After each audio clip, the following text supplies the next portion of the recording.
Hi, everyone. Welcome back to our micro learning series.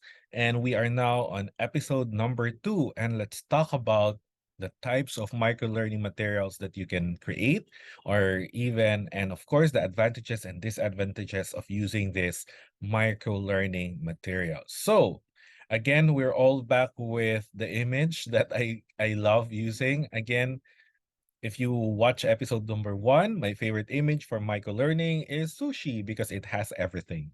Okay, you'll feel complete, you'll feel full, you'll feel satisfied because even if there's just a very tiny sushi that you are eating, it's actually compact and it can actually satisfy you. That's microlearning.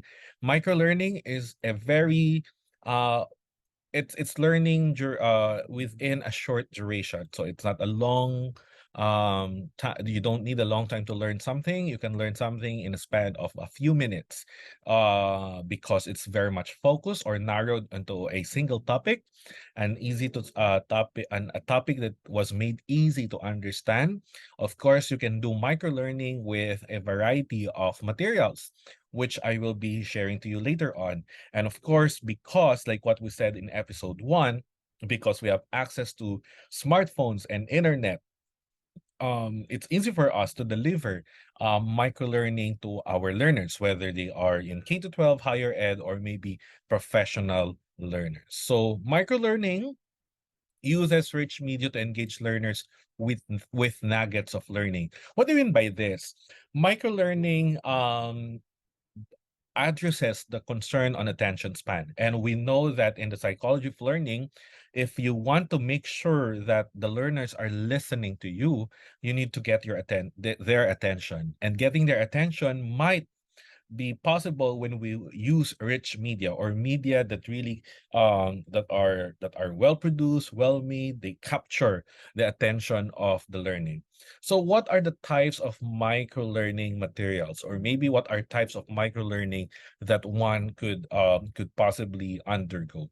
Of course, I think the most famous kind of micro learning material is the video based micro learning.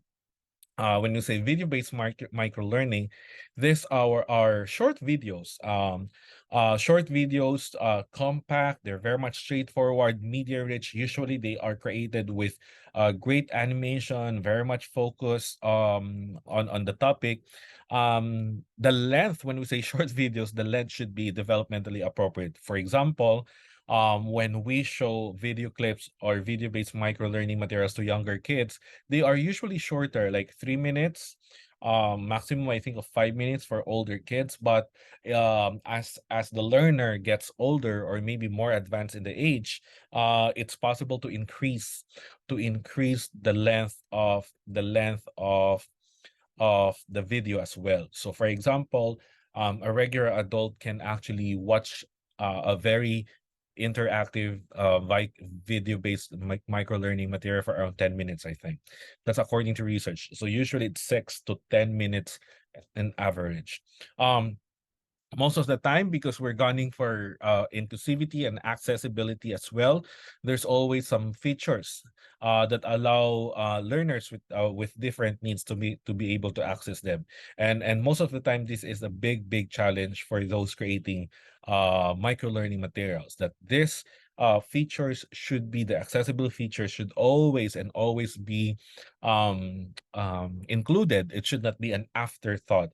They should be a priority when we design. So it's part of the design principle, actually, accessibility features. So for example, closed captioning, or putting in subtitles, or maybe the ability to speed up or maybe slower down the video. Of course, that's very much dependent on the platform where the video materials are being uploaded also. Video-based materials lends themselves to mobile learning. It's easy to share and access, especially because we have different platforms, like a learning management system, content management system, or maybe a content creation platform where teachers or maybe organizations can upload their videos for micro learning. Examples of video-based micro-learning materials, I've mentioned about TED, Ed. You have your YouTube materials, on YouTube tutorial materials. Your Khan Academy are examples of video-based micro-learning. So usually you can find tutorial videos, information videos, review videos, like how to in the process videos, event focused videos, and maybe recorded webinars or maybe expert videos as well. So this is very interesting because most of the time, this is the go-to type of micro learning that we usually have. It engages the eyes, it engages the ear, and both of this when we learn about dual coding, the audio and visual way of getting the attention of a learner, we of course removing the visual part, we also have the audio based micro learning. Okay, this contains these are short audios. Again, length is developmentally appropriate as well. They're very much straightforward, and usually the voices behind audio-based microlearning materials are very engaging. They change their tones, their dictions are very good, and they're very much engaging because that's the only thing that would allow them to communicate the ideas to the listeners or the learners. Of course, accessibility features should be built in, like for example, transcript, so that it's easier when we look into it, especially when we're using materials whose audio or maybe the speaker contains or speaks in a different accent. So it's very difficult for a person who does not speak or understand that accent to get hold of the meaning.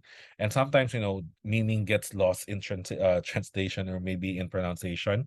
So it's very good to have a transcript so that it's easier or it's much of a help to better understand it.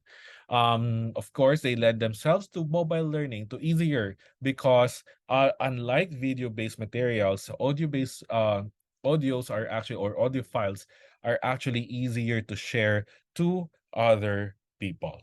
Okay, they're much lesser in terms of data or storage. Okay, an example, I'm using my my podcast as an example because I know that some college professors, some of them are friends of mine, some of them, they just stumble on my podcast and they actually say, oh, we're using our podcast in our lesson. So podcast episodes, or maybe right now we have what we call as the video casts, podcast with videos, short or minute lectures or discussions, or maybe audio booklets. I know for a fact that a lot of people are listening instead of reading some novels. They actually listen to audiobooks or maybe booklets, and some of them have transitioned to podcast.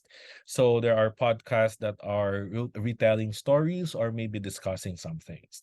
Okay, we also have what we call as the text-based micro learning. There's our quick information summaries. Usually these are the concept maps, how-tos. While they are text, I know some people say, but they are text. Yeah, usually they're still considered samples of micro learning because they deliver information in a quick way. Like for example, what you can see, an example is the word of the day of the Merriam-Webster. So if you have a website or app that actually comes out, or maybe concept maps like the one that you can see. We also what we call the mixed media microlearning. When we say mixed media microlearning, we combine two or more media to create a more engaging resource. For example, infographics, ebooks, or maybe flip books. Your videos are examples of text, audio, and image combination. Animations are stop videos. So mixed media, like what you can see here on the screen.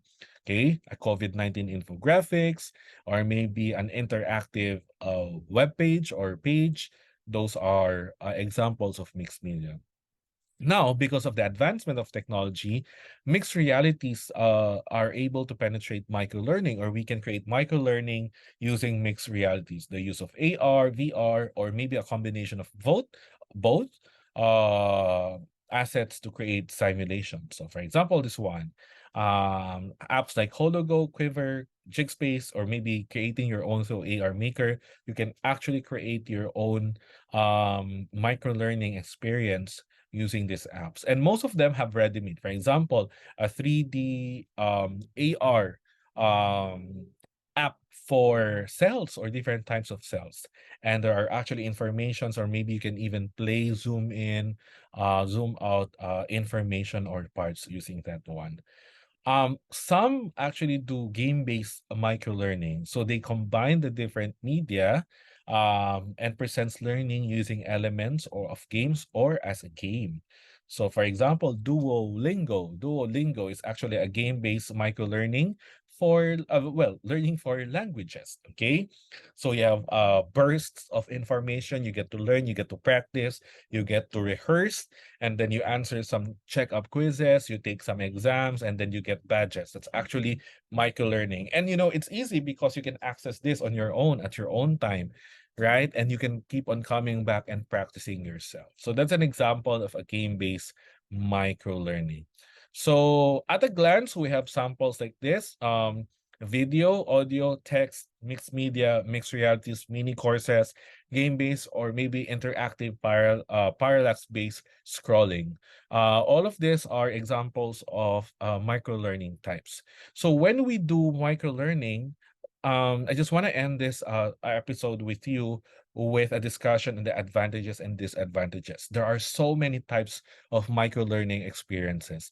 But in a quick way, the advantages would involve, efficiency in development and delivery. It's easier for us to develop and deliver short learning materials. They're very much flexible because they can cover any discipline, sets of knowledge and skills. They're more engaging, and of course, like a sushi, it's easier to digest. It's fun and it's easy, it's yummy to digest as well. They boost learning retention, meaning like what we've said in episode 1, they help us understand or retain information well. And of course, adaptability. In episode 3, let's talk about how microlearning could actually be integrated to different pedagogies of, like, for example, mobile learning, and how we can integrate them. Of course, there are advantages, there are also disadvantages. Yeah, because microlearning simplifies topics, and most of the time it works, or all the time it works with for narrowed topics or simple ideas. It's not ideal for complex concepts and skills. You cannot learn something complex maybe in just one sitting or maybe in 5 minutes. You have to take much time to understand it. And that's okay. That's one of the things that microlearning cannot cover. It's not ideal for in-depth learning or study of a large body of material. So sorry, if you want to become a doctor, you cannot become a doctor through watching a 5-minute video. You have to undergo several years of training. It's not a holistic view then because of that. Okay, it may lead to incoherent picture on the lesson or topic. It's just one perspective. So if the lesson, for example, is multi-perspective, then you cannot understand that lesson in just one video. And of course, it may not be able to show deeper meaning to a lesson, because especially when the topics are very much simple, narrowed, then there's not much time to go deeper into it. And that's the time when the teacher or maybe the trainer does his or her job of deepening or connecting this lesson. So again, thank you for being with me on this episode number 2. There are so many types, there's so many types of micro learning materials. There are advantages in using them, but let us be mindful of also of what micro learning cannot cover, so that we know how to design better our lessons or our training materials. So I'll see you on the next episode where we talk about ways on how we can deeply integrate microlearning into our learning experiences. Thank you.